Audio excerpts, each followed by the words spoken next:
Now look at this.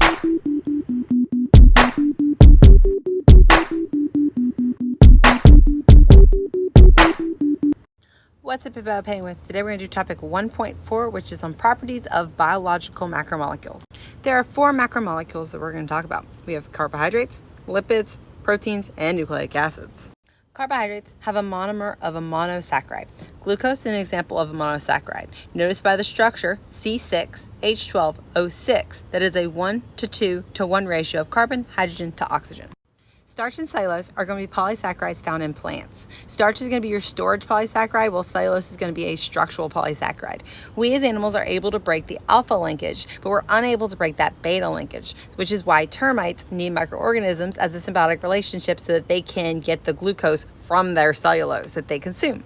Proteins are made up of amino acids. Notice in the amino acid structure that you have an amine group, a carboxyl group, an R group, and then you also have the hydrogen. The R group is going to be variable. It's going to be different between the 20 different amino acids. So this R group is super important. If the R group is going to be nonpolar, it means that it's going to fold toward the interior. It hides, it's hydrophobic, it's going to hide from that water. And so these will be made up of carbons and hydrogens. Versus if the side chain is polar, it's going to have oxygen or sulfur, and so it's going to fold toward the exterior of the protein, toward that aqueous environment.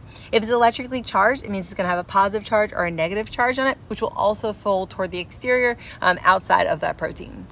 Nucleotides are the monomer for our nucleic acids. They're going to always have a phosphate group, they'll have a pentose sugar, and they're going to have a nitrogenous base. Here you can see some of the examples of the nitrogenous bases. There's 2 different classifications for nitrogenous bases. There's purines, which are your double rings, and your pyrimidines, which are your single rings. Quick way to remember that is your pyrimidines will be cut. So you're going to cut the pyrimid, CUT, cytosine, uracil, and thymine. And then you have pure silver, or pure AG, so adenine and guanine. DNA and RNA are similar in a lot of ways, but there's also some differences, and it's important for us to note those differences. So DNA has deoxyribose, while RNA has ribose in their pentose sugar. They also have a difference in whether nitrogenous bases. DNA has thymine, while RNA has uracil.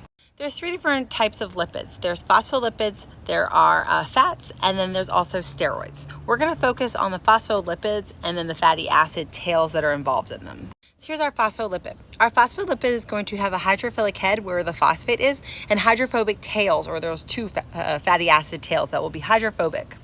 This is important as we think about the structure of our phospholipid bilayer. So as you notice, we have 2 layers of phospholipids, and they're going to face so that the tails are on the interior of the membrane and that the heads are on the extracellular and intracellular sides of the membrane. Fatty acid tails can either be saturated or unsaturated. Unsaturated means that there's a double bond versus saturated means there's no double bond. Remember, if you have pain with just success.